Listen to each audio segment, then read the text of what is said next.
देव दीपावली का दिन हो, 7 पुष्प, कितने फूल? 7 पुष्प। देव दीपावली के दिन कोई भी 7 पुष्प, कोई भी जो तुमको मिल जाए, 7 पुष्प अपने घर के पास में, घर के अंदर जो मटका होता है, हंडा होता है, पानी का बर्तन होता है, रसोई घर में जहाँ तुम पानी भर कर रखते हो, 7 पुष्प को उस स्थान पर रखिए देव दीपावली के दिन। और देव दीपावली के दिन सुबह के समय पर अपने उस परिंडे की जगह पर, मटके वाली जगह पर, हंडे वाली जगह पर रखकर 7 घी के दीप रसोई घर के अंदर प्रज्वलित करिए।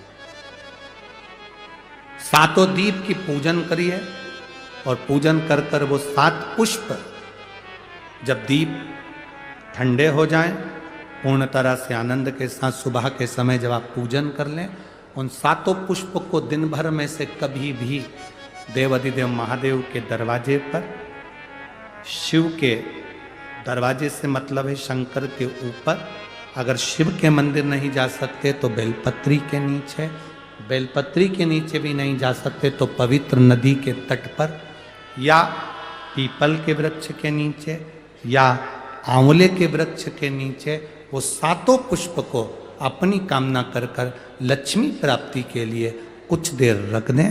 रखने के बाद एक पुष्प उसमें से वापिस बाबा से कुबेर भंडारी का भंडार भरने के लिए लेकर आए, उसको अपने पास में रख कर देखना, अगले साल जब देव दीपावली आएगी तब तुम्हें याद आएगी कि बाबा ने भंडार भरा। ब्रह्मा ब्रह्मलोक में रहते हैं, भगवान विष्णु वैकुंठ लोक में रहते हैं, पर मेरा महादेव इसी मृत्यु लोक में कैलाश पर, पृथ्वी पर रहता, इसी कैलाश पर पृथ्वी पर रहता, मृत्यु लोक में। आप पुकारोगे वो तुरंत आएगा।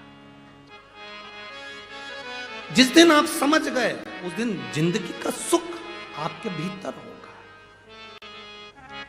जिस गोदावरी के तट पर आप कथा सुन रहे हैं, जिस माता गोदावरी के तट पर सप्तशृंगी माता के इस पावन सानिध्य में, त्र्यंबकेश्वर बाबा के इस पावन सानिध्य में, कपालेश्वर महादेव के इस पावन सानिध्य में, काले राम जी के इस पावन सानिध्य में शिव महापुराण की कथा सुन रहे हो, इस पवित्र भूमि पर बैठकर अगर आप कथा का रसतत्व ग्रहण कर रहे हो तो ये विश्वास मानकर चलना, ये भूमि ने अगर असुरों को दिया, राक्षसों को दिया, तो देवताओं को भी दिया है।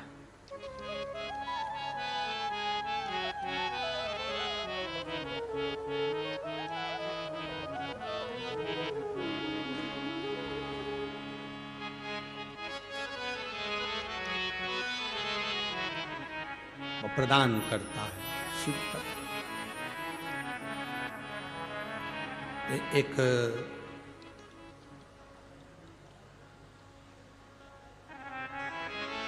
केवल किसी ने एक प्रश्न किया था कि सीहोर, उन्होंने एक प्रश्न लिखकर भेजा था कि ये गौतम ऋषि के आने के बाद गोदावरी मैया का प्रागट्य हुआ।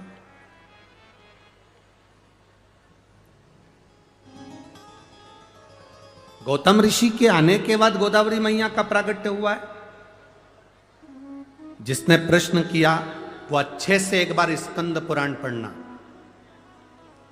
ब्रह्म वैवर्त पुराण पढ़ना, अच्छे से लिंग पुराण का स्मरण करना।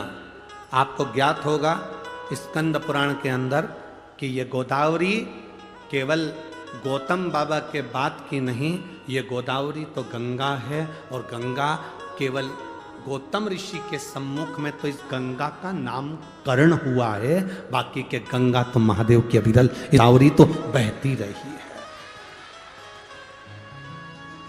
गोदावरी तो बहती रही है।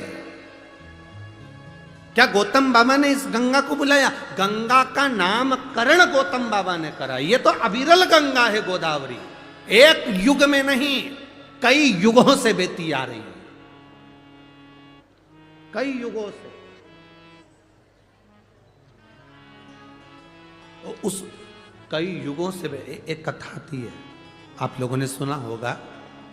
महिषासुर एक असुर था, सुनिए कथा, जम के बोलो जरा, सुनिए ना। महिषासुर की किसने मारा था उसको? महिषासुर का वध किसने किया था? माँ दुर्गा भवानी ने। उसका नाम क्या हो गया था फिर?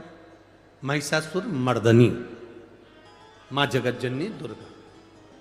महिषासुर की एक बहन थी,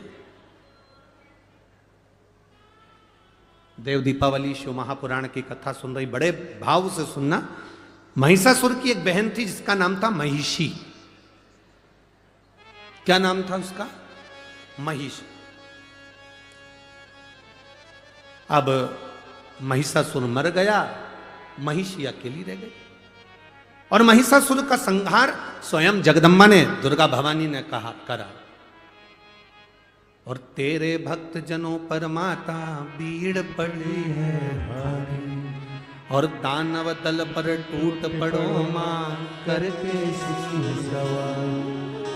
सो सिंहों से तू बलशाली, अष्ट भुजाओं वाली, दुखियों के दुख हारे। ओ मैया हम सब उतारे तेरी आरती। माता के कितने हाथ हैं? फिर से बोलो जम के। तेरे भक्त जनों पर माता वीर पड़ी है भारी, दानव दल पर टूट पड़ो मां करके सिंह सवारी। सो सिंहों से तू बलशाली, अष्ट भुजाओं वाली। कितनी भुजा? 8। देवी जी की 8 भुजा क्यों होती है?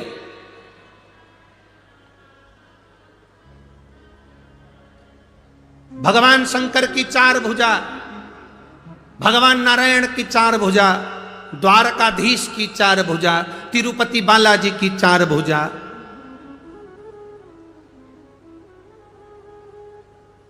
चार भुजानाथ की 4 भुजा, सत्यनारायण भगवान की 4 भुजा, दत्त भगवान की 4 भुजा, और देवी की 8 भुजा। शंकर भगवान, नारायण भगवान, विष्णु भगवान, इनके 4 हाथ, 4 बेटों को अपनी उंगली पकड़कर चलना सिखाते हैं। 4 बेटे कौन से? ब्राह्मण, क्षत्रिय, वैश्य और शूद्र।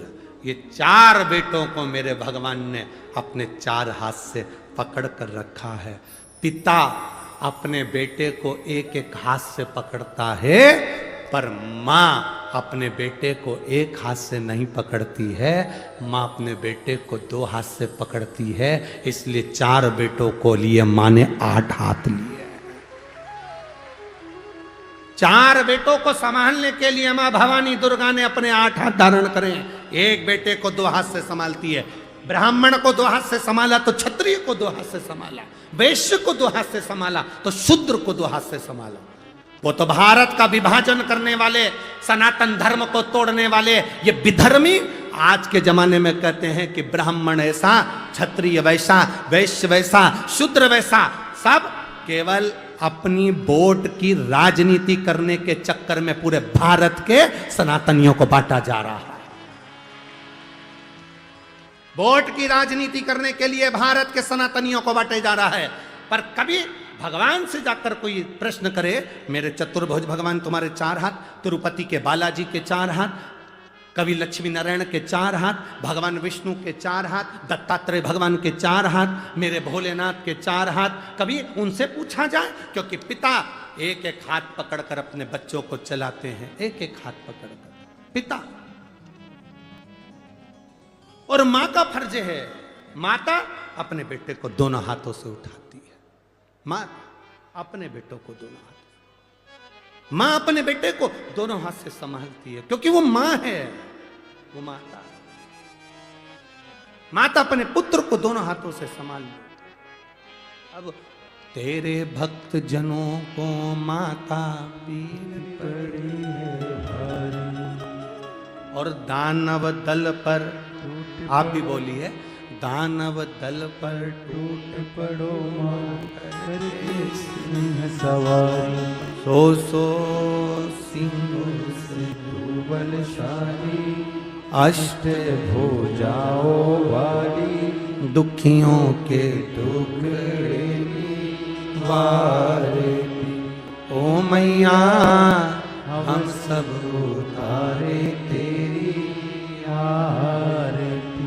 मां महिषासुर को मारने के लिए जब प्रगटी, मां ने जब महिषासुर का संहार करा, हमारे देवता कभी किसी जाति में किसी को नहीं बांटे, अगर जाति में बांटे हुए होते तो मेरे राम शबरी के दरवाजे पर जाकर झूठे बेर ना खाते, भिलनी के हाथ के वो झूठे बेर मेरे राम ना पाते।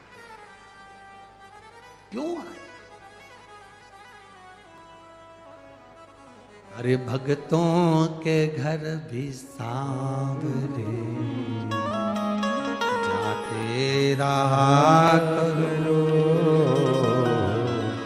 दर्शन के नैन बावरे दर्शन दिया करो, कहते हैं प्रेम से प्रभु छिल के भी खा गए, कहते हैं प्रेम से प्रभु छिल के भी खा गए, शबरी के झूठे बेर भी खाते रहा करो, दर्शन के नैन बावरे दर्शन दिया करो। जब इस पंचवटी में सूर्पनखा की नाक कट गई थी, लक्ष्मण जी की आंख से आंसू गिरे। इस पंचवटी में नासिक की पवित्र भूमि पर जहां आप लोग बैठकर शिव पुराण की कथा सुन रहे हो, गोदावरी के तट पर लक्ष्मण जी की आंख से आंसू बहे। राम जी ने पूछा, लक्ष्मण आपकी आंख में आंसू? हाँ भैया।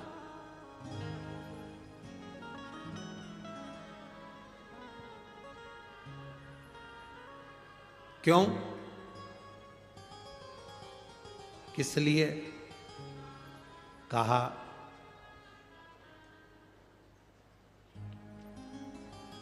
सूर्पनखा कुरूप हो गई, सुंदरता चली गई क्योंकि उसकी नाक चली गई।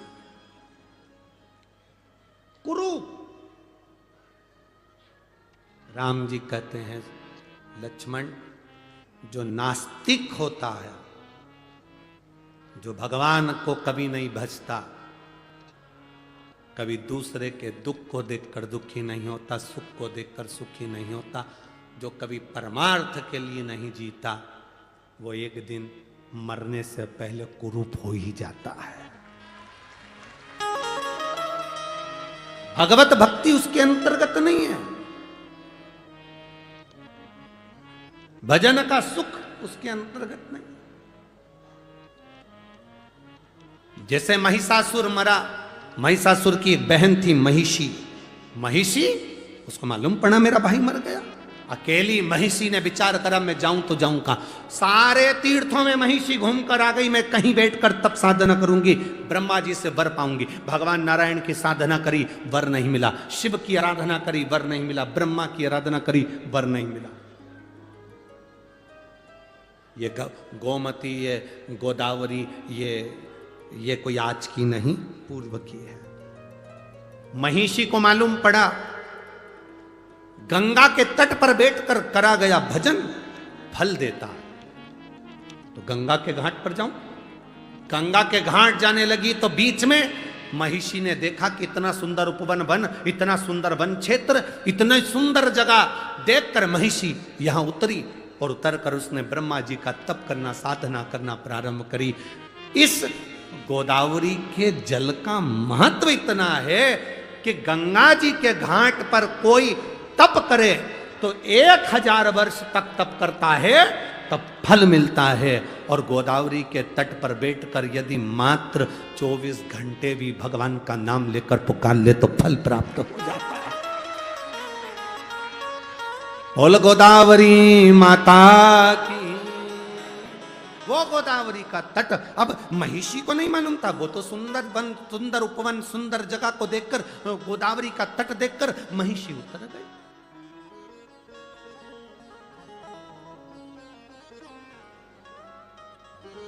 महिषी उतरी, सुंदर तट देखकर, सुंदर उपवन देखकर महिषी उतर। अब महिषी ने, उसको नहीं मालूम कि गोदावरी का महत्व क्या, राक्षस क्या जाने, असुर क्या जाने।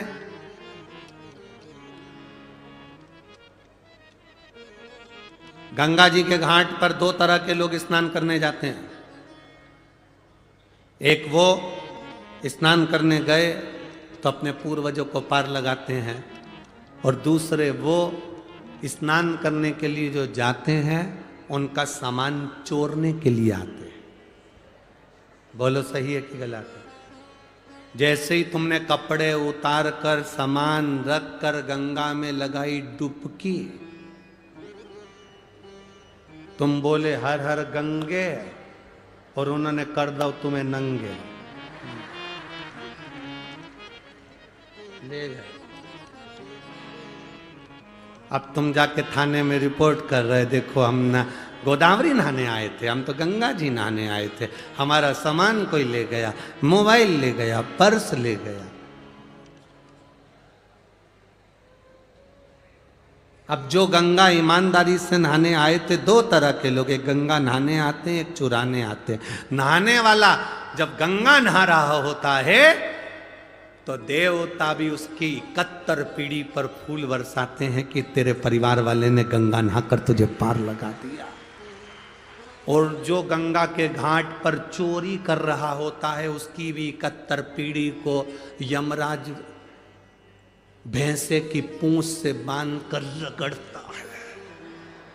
देख, तेरे खानदान का व्यक्ति को चोरी करने के लिए दूसरी जगह नहीं मिली, गंगा के घाट पर चोरी कर रहा है, उसके बराबर पापी कौन? अरे ओ चोटों, दुनिया में सब जगह चोरी करो, पर जो तीर्थ हैं भारत की भूमि के, उसमें जाकर कभी चोरी मत करो, तुम्हारी 71 पीढ़ी भी तड़पती है,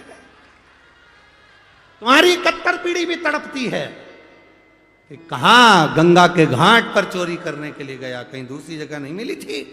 71 पीढ़ी को भोगना पड़ता है।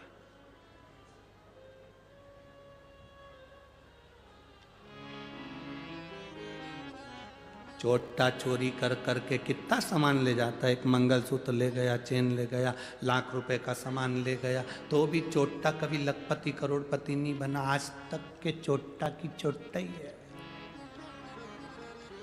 और जिनकी चेन मंगलसूत्र चले गया, वो थोड़े दिन रोने के बाद भगवान से कही मेरी चेन मंगलसूत्र चले गया। भगवान ने कहा बहुत दिन से पहन रही थी, चिंता मत कर, हल्का बहुत था इसलिए भारी दिलाना था, टेंशन क्यों लेती है, चिंता ना कर। इसलिए आशीष बार बार कहते हैं अपनी चेन, अंगूठी, मोबाइल, पर्स लेकर यहां मत आओ, सावधान इंडिया। क्यों आते हो, क्यों लाते हो? कहता है तुम सुनो तब तो।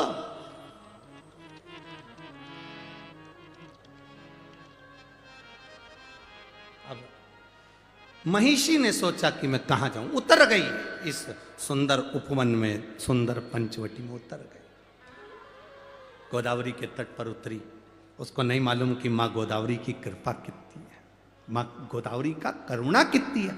जिसने शास्त्र नहीं पढ़ा, जिसने वेद नहीं पढ़ा, जिसने शास्त्रों का अध्ययन नहीं करा, वो कह सकता है कि शिवलिंग में क्या है, वो कह सकता है कि त्र्यंबक में क्या है, वो कह सकता है कि शंकर होते क्या है, वो कह सकता है गोदावरी का मतलब क्या है, वो कह सकता है सप्तशृंगी माता का मतलब क्या है। जिसने वेद शास्त्र पुराण पढ़े होते हैं वो समझता है कि गोदावरी के तट का महत्व क्या है, कपालेश्वर का महत्व क्या है, राम जी के नाम का महत्व क्या है, त्र्यंबक के नाम का महत्व क्या है। वो जानता है कि शिव महापुराण का महत्व क्या है। महिषी नहीं जानती थी कि मतलब क्या। वो तो बैठ गए। अब उसने सोचा मुझे स्नान करना है, स्नान करूं तो क्या करूं। पहली बार महिषासुर की बहन महिषी गई उपवन में बैठकर इस पंचवटी में गोदावरी का स्नान करी तो बड़ी सुंदर सी हो गई, सुंदर सी बनकर। अब महिषी का मतलब जानते हो ना तुम?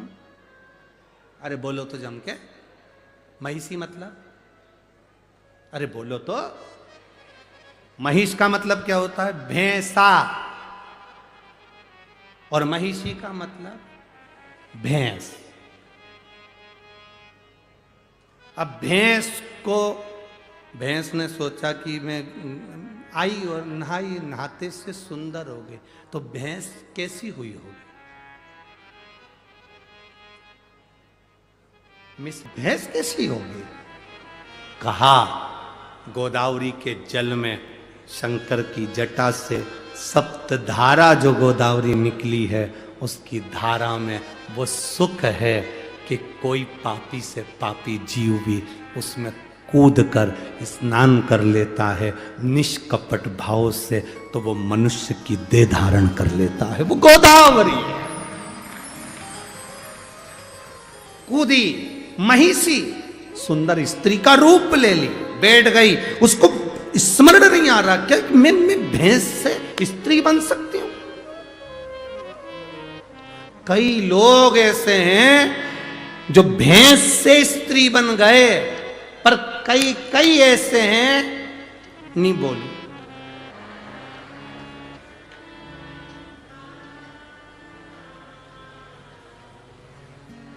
समझ गए, भैंस जैसे हो गए। भैंस के आगे कितनी भी बीन बजाओ वो नहीं सुनती। सास कितनी भी के बेटा सिर पे पल्लू डाल के रहा कर। भैंस को तुम कितनी भी बीन बजाओ वो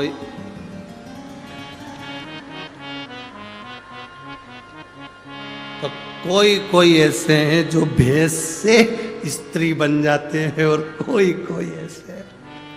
हम नहीं बोलेंगे देखो हमको 4 दिन और रहना है, 3 दिन और रहना है, काय को आफत बोल ले, या नासिक वालों से आफत बोल ले के कहा जाए। तो कोई वो भैंस से स्त्री बन जाए और कोई स्त्री से भी भैंस बन जाए, तो बात नहीं है। कितना के उनसे, ए बेटा ऐसा कर ले,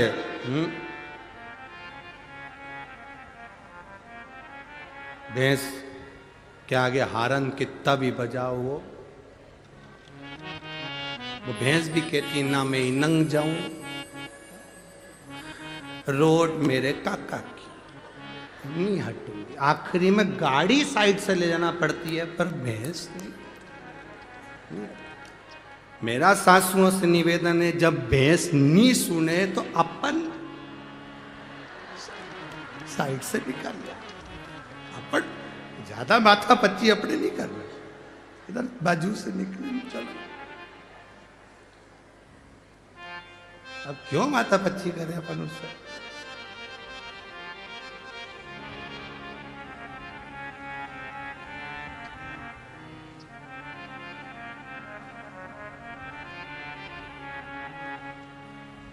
देवा ओ महादेवा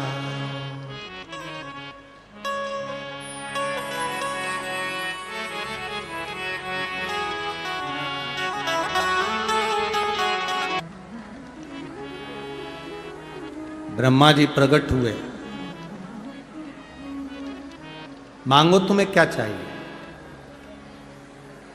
क्या दिया जाए।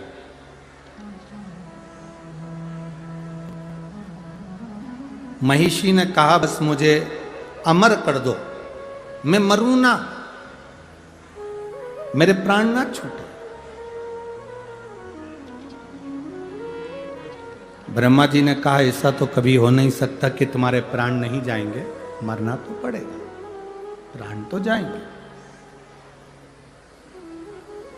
तुम और कुछ मांगना चाहो तो मांग सकते हो। अब महिषी ने मन में विचार करा कि मैं मरूं ना, इसके लिए मैं करूं तो करूं क्या। असुर जो होते हैं, राक्षस जो होते हैं, वो मांगते बड़े विचित्र हैं।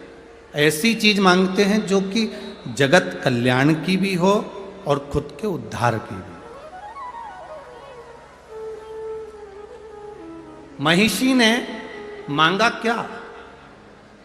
महिषी ने मांगा, मुझे वर दीजिए, मैं मरूं ना। भगवान ब्रह्मा जी ने कह दिया, अमर तो नहीं हो सकते, मरना तो पड़ेगा, तुम और कोई वर मांग लो। अगर मैं मरना ही है मुझे तो मुझे वर दो। शंकर भगवान और भगवान विष्णु के शिव और विष्णु के द्वारा प्रकट उनकी संतान मुझे मारे। अब जरा विचार करिए, तारकासुर ने मांगा था कि शंकर भगवान की संतान मुझे मारे।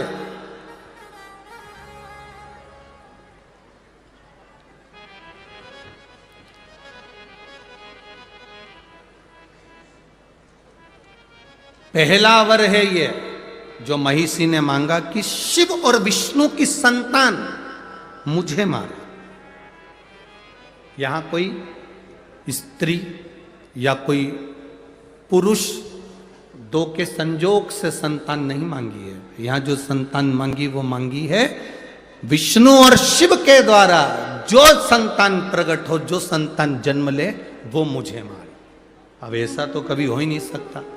ब्रह्मा जी वर दे दिए कि शिव और विष्णु के द्वारा प्रकट संतान तुम्हारा वध करेगी, तथास्तु कह दिया। अब सोचो, विचारो, ब्रह्मा जी ने वर दे दिया, महिषी को लगा कि अब तो मैं मर ही नहीं सकती, क्योंकि भगवान शंकर और भगवान विष्णु, इनके द्वारा बच्चा कैसे होगा, संतान कैसे होगी।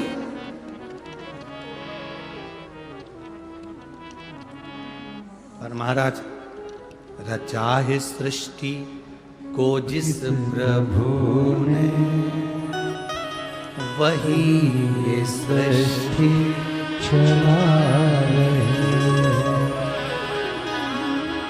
जो पेड़ हमने लगाया पहले, उसी का फल हम अब पा रहे हैं।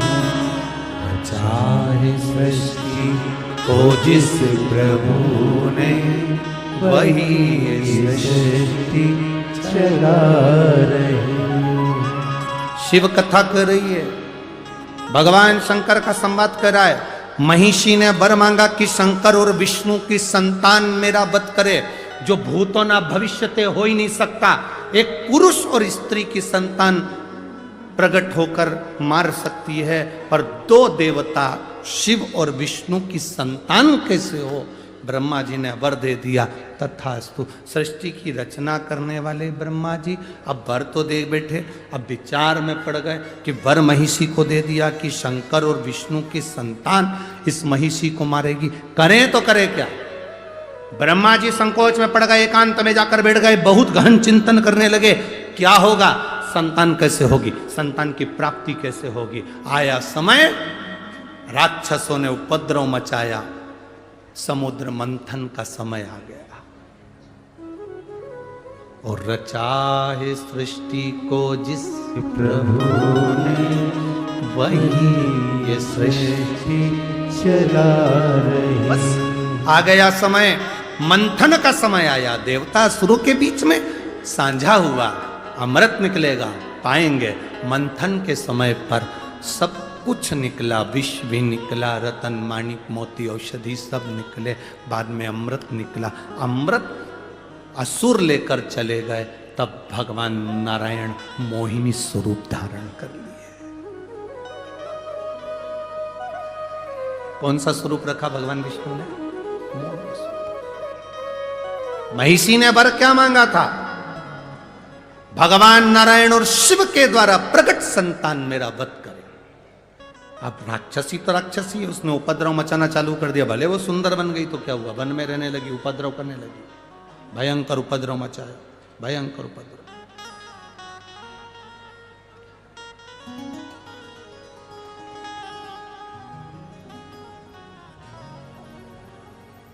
भयंकर उपद्रव। और जब उपद्रव करना प्रारंभ करा,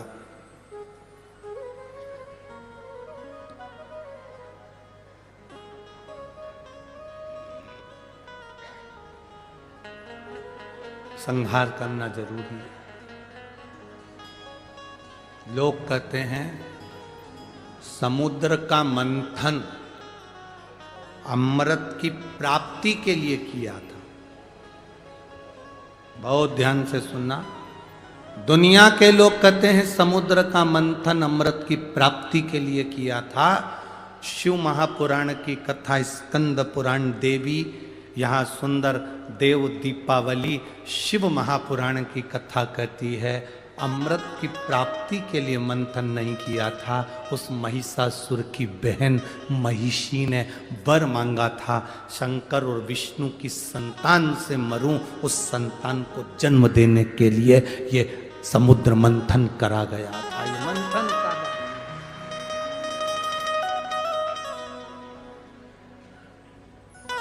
भगवान विष्णु ने मोहिनी स्वरूप धारण करा।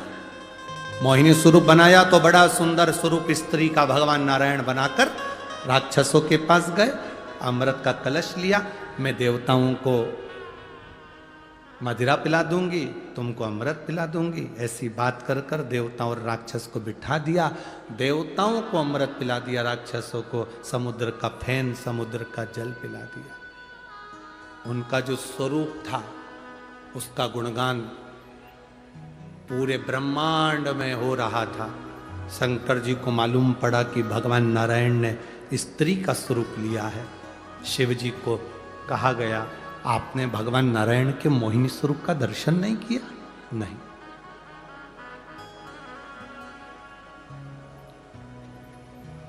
और पकड़ के गोरा जी की बैया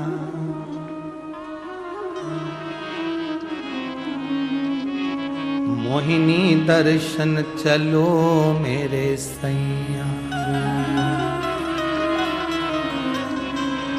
पकड़ के गौरा जी की बैया मोहिनी दर्शन चलो मेरे सैया।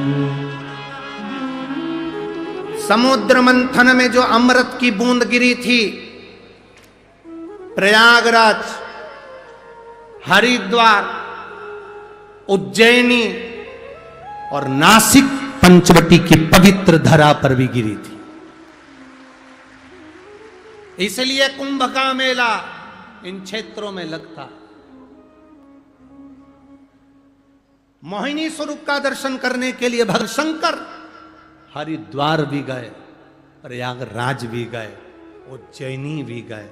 आखिरी में भी मोहिनी स्वरूप का दर्शन जब भगवान शंकर को नहीं हुआ, तब इस नासिक, इस गोदावरी के तट पर शिव आए और भगवान के मोहिनी स्वरूप का दर्शन किया। भगवान के मोहिनी स्वरूप का दर्शन, मोहिनी स्वरूप में भगवान नारायण शिव जी को, शंकर नारायण को, दोनों एक दूसरे को देखे। देखते ही उसी समय पर दोनों के नेत्र की मिलन की दृष्टि इतनी प्रबल थी, इतनी प्रबल थी कि शिव सुध भूल गए भगवान नारायण को देखकर, नारायण सुध भूल गए भगवान शंकर को देखकर। नेत्रों से दोनों के अश्रु गिर गया। वो अश्रु का मिलन मां पार्वती जी के हस्त कमल पर हो गया। उस मिलन से एक बच्चे ने जन्म ले लिया, जिस बच्चे को सुंदर पंपा नदी के तट पर छोड़ दिया गया। पार्वती से शिव ने कहा इस बच्चे को यहां छोड़ो। क्यों? यहां मेरा एक भक्त रहता है। पास में पंडालम नगर है, जिस नगर में मेरा एक भक्त रहता है राजशेखर, वो भक्त मेरा गुणगान करता है, नारायण की उपासना करता है, उसके घर में औलाद नहीं है, उसको ये संतान देना है। ये संतान प्रभु, ये ब्रह्म भगवान विष्णु और आपके मिलन से हुई है। भगवान ने पार्वती से नहीं कहा कि ये महिषी को मारने के लिए हुई, ये तो मेरे भक्त के घर में संतान देना, भक्त के घर। एक माँ ने लिखा 11 साल तक मेरे घर में औलाद नहीं हुई गुरुदेव। आखिरी में जब सब तरह से हार गई, जब सब तरह से हार गई, तब किसी ने कहा कि एक बार सफेद आंकड़े की जड़ का प्रयोग करो, संतान जरूर हो। तब मेरे बाबा ने मुझे औलाद दी। एक पत्र और आया है, एक बहन ने लिखा, मेरे पति पानघर पुलिस में है, उनका नाम रविंद्र शिवाले है, उनकी पुलिस की नौकरी है, अच्छी पद पर हैं। 2022 में उनके मुंह में एक छाला हो गया था, जिसका मैं फोटो लगा रही हूं मेरे पति का। ऑपरेशन के पहले का, ऑपरेशन के बाद का जो फोटो है वो दिखा रहे। कहीं बैठी हैं तो हाथ हिला सकती हैं, बैठी हैं कहीं, आप ही हैं, दोनों हाथ हिला दो एक बार। श्री शिवाय नमस्तुभ्यम। मेरे पति पानघर पुलिस में हैं, उनका नाम रविंद्र शिवाले है। सन 2022 में उनके मुंह में छाला हो गया। हमने 9 अगस्त 2022 में उनको हॉस्पिटल में जांच कराई। डॉक्टर ने कहा कि इनका जो छाला है, उस छाले के आसपास में से जगह को काटना पड़ेगा। काटने के बाद वो जगह चेक करने के लिए जाएगी, क्योंकि इनको जो छाला है वो साधारण नहीं है, पूरे लक्षण जो हैं वो अन्य बीमारी के हैं। अब हम बुरी तरह से हार गए गुरुदेव। फिर हम 29 अगस्त 2022 को केवरी मानवता हॉस्पिटल मुंबई नाका नासिक में ऑपरेशन के लिए भर्ती किए। 30 अगस्त को ऑपरेशन करने के लिए बोला गया गुरुदेव। तभी शिव महापुराण की कथा हो रही थी और किसी ने कहा कि शिव पुराण की कथा टीवी पर आ रही है, उसमें गुरुजी हरताली के तीज का महत्व बताएं। हरताली का तीज के दिन फुलेरे का दर्शन 5 जगह करना चाहिए। दर्शन कर कर जो मांगते हैं वो मिलता है। मैंने मेरी पड़ोसन से कहा, मेरा पति को डॉक्टर ने बड़ी बीमारी बता दी है, जांच होने जा रही है, अगर मेरे बाबा ने मेरी सुन ली, कहीं शिव पुराण होगी तो जाकर सुनूंगी, बाबा को निवेदन करूंगी। गुरुदेव, गाल का हिस्सा काटा गया। जांच के लिए सारे जितनी जगह हमने डॉक्टरों की जांच कराई थी, सबने कह दिया था इनको ये बीमारी है और रहेगी, इसलिए वो स्थान काट कर भेजा गया। पर बाबा तो बाबा है गुरुदेव। जो जांच आई उसमें कैंसर बीमारी नहीं आई, मेरे बाबा ने मुझे बचा लिया। शिव तत्व है, ओ घड़ी शंभो शंकर। ठीक है बाबू, शिव कृपा बनी रहे। एक बार हाथ हिलाकर हर हर महादेव। अरे तेरी कृपा बिना न हिले, एक भी लेते हैं श्वास,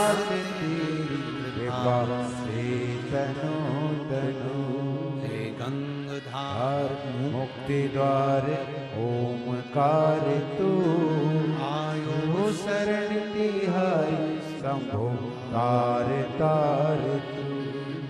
अब पार्वती जी उस बालक को लेकर चली। पंपा नदी के तट पर बालक को सुला दिया।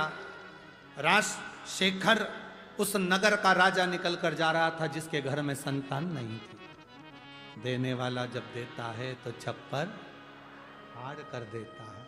संतान, उसने देखा कि एक बालक रो रहा है, बालक को उठा लिया। बालक को उठाया, अपने घर लेकर गया। धर्म पत्नी से कहा, औलाद नहीं, पर मुझे ये बालक मिला है, बड़ा तेजवीर लगता है, बड़ा सुंदर लगता है, ले आओ इसको पालन करो।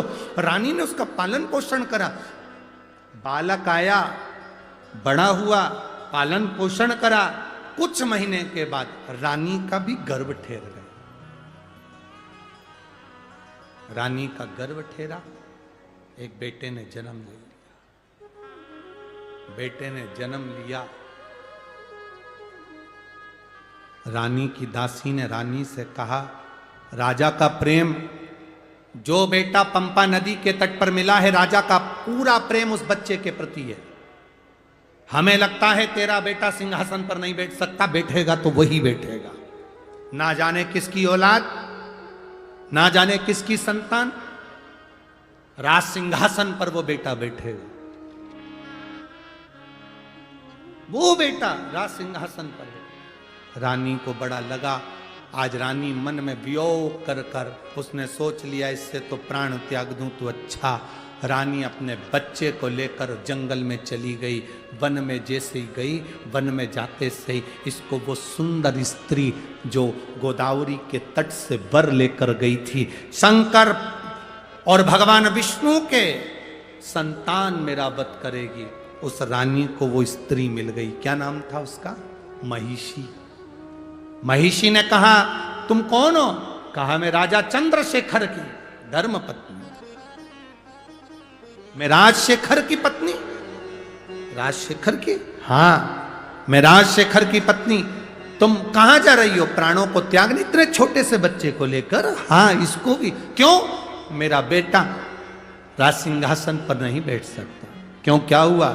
मेरे पति को एक बालक मिला था, उस बालक को लिया, पाल पोस के बड़ा करा, और मेरा बेटा सिंहासन पर नहीं बैठ सकता क्योंकि मेरे पति का प्रेम उस बालक के प्रति है। महिषी ने कहा, क्यों घबराती है? तू घर जा, घर जाकर बीमार होने का नाटक करना, अपने बेटे से कहना कि मुझे शेरनी का दूध ला कर दे। शेरनी के दूध में, बाघिन के दूध में दवाई डालकर लेना है तो मैं ठीक होंगी, नहीं तो मैं मर जाऊंगी। बाघिन के दूध में? हाँ, तेरा बेटा बाघिन का दूध लेने के लिए आएगा, शेर उसको खा जाएगा। अगर शेर नहीं खाएगा तो मैं उसको खा जाऊंगी और मार दूंगी। तो क्यों चिंता करती है? जा घर। महिषी ने बुद्धि में रानी के भर दिया। रानी घर चली गई, बीमार होने का नाटक कर लिया। बीमार होने का नाटक करा रानी। जैसे बीमार होने का नाटक करी तो अपने बेटे को बुलाया। कौन से बेटे को? जिसको उसने पाल पोस कर बड़ा करा था, जो पंपा नदी के तट पर मिला था, जिसका नाम राजशेखर ने अयप्पा रखा था। क्या नाम रखा था? जम के बोलो जरा। अयप्पा, जिसका नाम राजशेखर ने अयप्पा रखा था। बुलाया, आवाज लगा, क्या बात है? मां तुरंत कहती है, मेरे को दवाई लेना है और बाघिन का दूध चाहिए, शेरनी का दूध। अगर वो नहीं मिला तो मैं मर जाऊंगी। पिता ने कहा, पति बोले अपनी रानी से, राजा बोला रानी से, किसको बोल रही है शेरनी का दूध लाने को? बाघिन का दूध लाने के लिए? छोटा सा बच्चा है अयप्पा, या अयप्पा छोटा सा है और तो बाघिन का दूध लाने को बोल रही, शेरनी का दूध। इतने में तो बच्चे ने अपने पिताजी से कहा, राजा राजशेखर से कहा, चिंता मत करो पिताजी, मैं दूध लेकर आता हूं।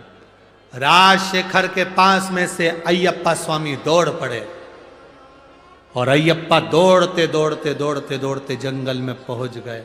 जंगल में पहुंचे तो शेरनी को जो देखा, देखकर शेरनी खाने के लिए दौड़ी पर अयप्पा स्वामी बच गए। तो महिषी ने सोचा, मैं इसको मार देती हूं, मेरी सहेली का काम बन जाए। महिषी ने अयप्पा स्वामी को मारने के लिए प्रयास करा। भगवान अयप्पा स्वामी ने उसी समय महिषी को पकड़कर संहार कर दिया। संहार करा। अपनी मां के लिए अगर शेरनी का दूध लेकर जाऊंगा तो पात्र नहीं लाया, किस बर्तन में लेकर जाऊंगा? अयप्पा स्वामी ने शेरनी को पकड़ा, उसके ऊपर चढ़ गए और चढ़कर शेरनी को, बाघिन को अपनी मां के पास लेकर पहुंच गए। मां, ये बाघिन लेकर आया हूं, इसका दूध निकाल। ये शेरनी लेकर आया हूं, ये बाघिन लेकर आया हूं, इसका दूध निकाल मां, और इसका दूध निकाल कर तो दवाई में पी ले। मां ने आंख में से आंसू बहाए, पिता राजशेखर की आंख से आंसू निकलने लगे। ये मेरा बेटा कोई साधारण नहीं है, जरूर कोई बात है। जिस शेरनी पर चढ़कर अय्यप्पा आया था, उस शेरनी से स्वयं राजशेखर ने पूछ लिया, इसने तुम्हें मारा, तुम कौन हो? शेरनी कहती है, जिस जगत जननी की अंजलि में नारायण और शंकर का श्रु का मिलन हुआ था, उससे यह बालक जन्म लिया। यह बालक साधारण नहीं, शंकर और विष्णु की संतान अय्यप्पा स्वामी है। भगवान शंकर और विष्णु की संतान अय्यप्पा स्वामी है, यह साधारण संतान नहीं। राजशेखर पहचान गए, पर बेटा राज सिंहासन पर बैठने को तैयार नहीं हुआ। पिताजी मुझे जाना होगा, पिताजी मुझे जाना होगा। तभी शबरी पर्वत पर जाकर, शबरी पर्वत के ऊपर अय्यप्पा स्वामी शेरनी पर चढ़कर गए और बैठकर तप साधना में लीन हुए। महिषी के प्राण चले, महिषी के।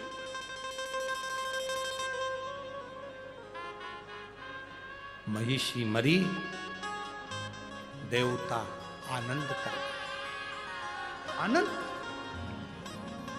महिषी के मरते ही सुख का भान हो गया। जब जब असुरों का संहार हुआ है, जब जब राक्षस मरे हैं, जब जब असुर का संहार हुआ है, इस भारत की भूमि पर दीपावली का त्योहार मना है। जब असुर मरे,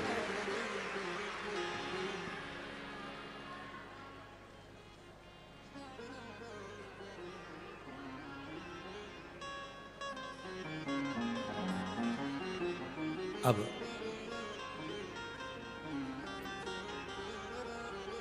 महिषी तो मर गई। गोदावरी के तट का जो फल महिषी ने मांगा था, वो वचन भगवान ने निभा दिया। भगवान नारायण और भगवान शिव की संतान अय्यप्पा स्वामी ने उसको मार दिया। अय्यप्पा स्वामी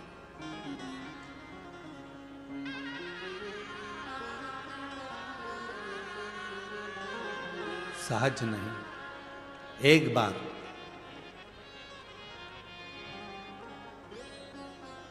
काशी में माता पार्वती भगवान शंकर के साथ विचरण कर रही,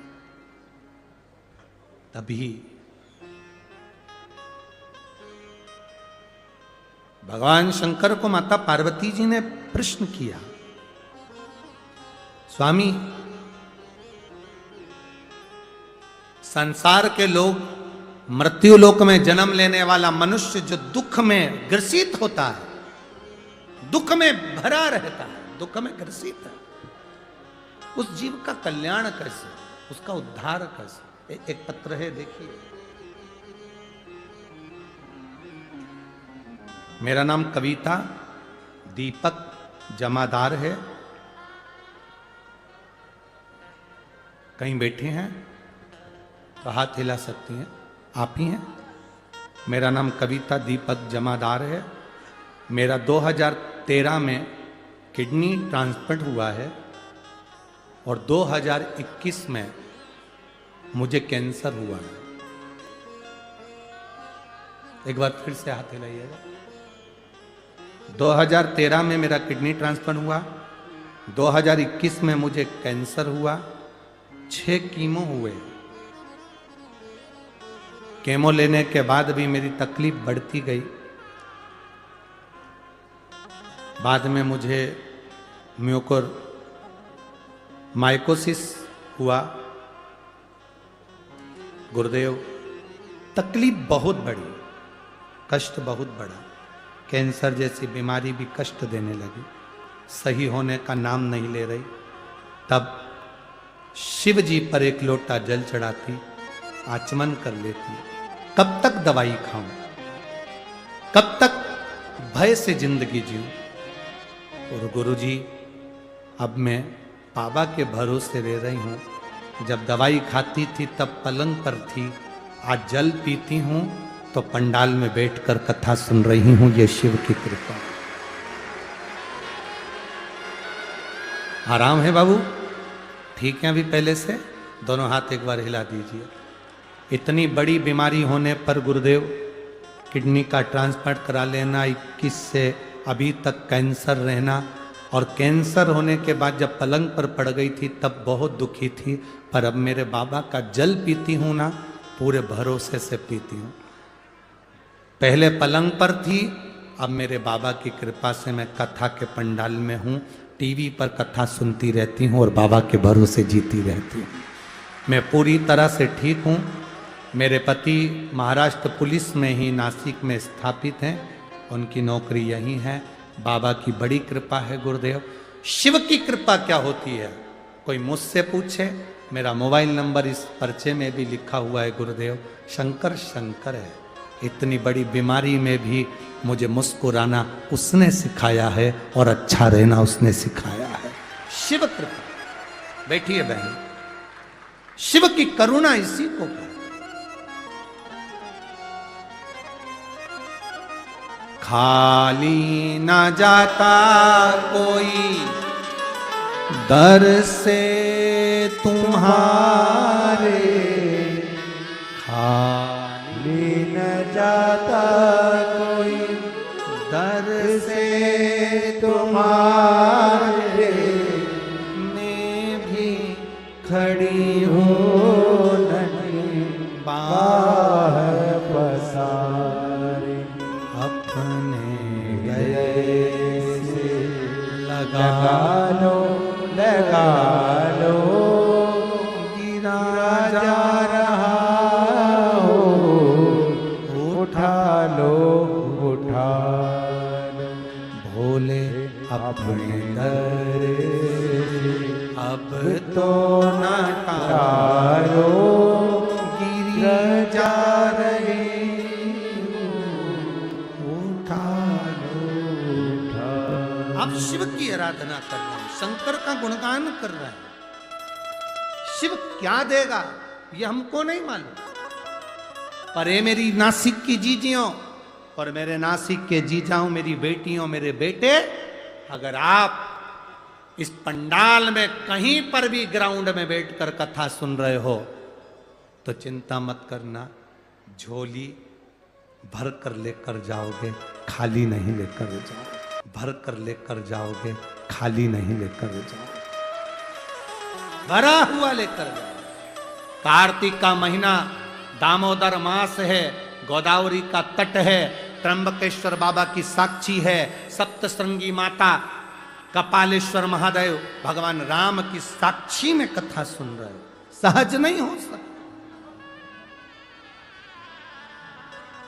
उसका भरोसा पक्का, उसका विश्वास दृढ़ हो।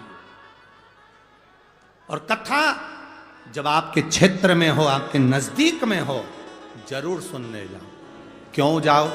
क्योंकि बाबा के पास जाओगे तो बाबा भी तुम्हारी दुख की घड़ी में तुम्हारे दरवाजे के पास आकर खड़ा हो जाएगा। जब तुम्हारे नजदीक में कथा हो, सुनने जरूर जाओ, उसके भरोसे जाओ, उसके सहारे जाओ।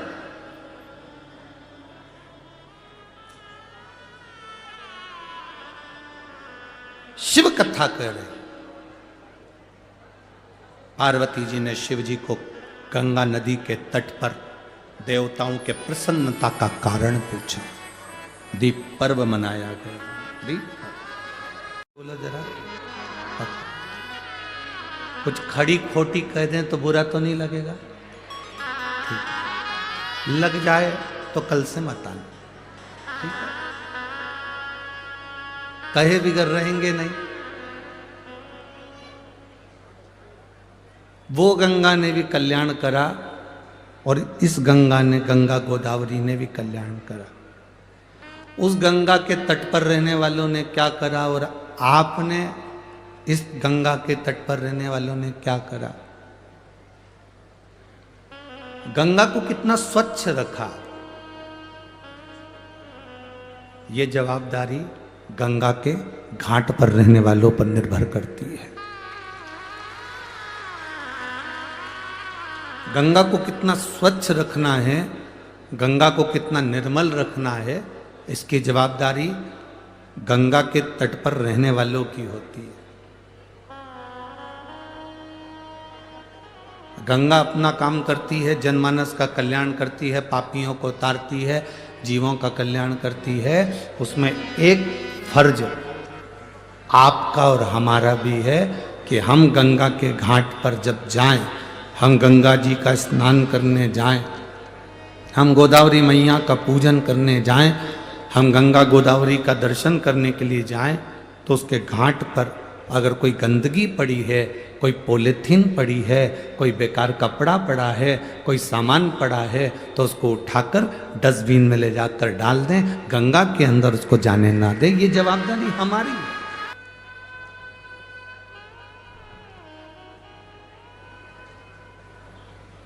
जितनी मां निर्मल होती है ना, उससे घर की बहू, बेटे, पोता पोती सब मालूम पड़ जाते हैं। अब ईमानदारी से बोलना, बहू तो बहुत जोरदार कांजीवरम की साड़ी पहने, बेटा भी एकदम अप टू डेट बनकर घूमे, जीन्स वीन्स पहन के न, टोपी वोपी लगाएंगे न, छल्ला वल्ला घुमा के, बेटा भी। पोता पोती दिन भर 24 घंटा बढ़िया कपड़े पहन के स्कूटी चलाए ने, गाड़ी चलाए ने, बाइक चलाए ने, घूमता फिर। अब कोई मिलने के लिए आए और घर में बूढ़ी माँ, घर में बुजुर्ग माँ बेकार कपड़े में पड़ी रहे, पलंग पर पड़ी है गोदड़ी, गादी, रजाई, तकिया, चादर कुछ भी अच्छे नहीं है, तो तुम सब क्या कहोगे? बताओ। बहू तो इतनी अप टू डेट रहती है, बेटा इतना अच्छा रहता है, पोता पोती इतने अच्छे रहते हैं, और माँ की क्या हालत कर रखी है। ये हमारा फर्ज है। अगर गोदावरी माँ के तट पर बाबा त्र्यंबकेश्वर की कृपा से, बाबा कपालेश्वर महाराज की कृपा से, मेरे काले राम जी की कृपा से अगर ये कथा छत्रपति शिवाजी और सीताराम सरकार की साक्षी में अगर हो रही है, तो आपसे निवेदन इतना करेंगे, इस कथा को अपने दिल तक लेकर जाना। अगर दिल तक लेकर जाओगे तो परमात्मा भी दिल से देने में कमी नहीं करेगा। हम थोड़ा संवारें अपने आप को, हम थोड़ा संवारें परमात्मा की इस अविरल धारा को जो गंगा के रूप में हमको मिली है।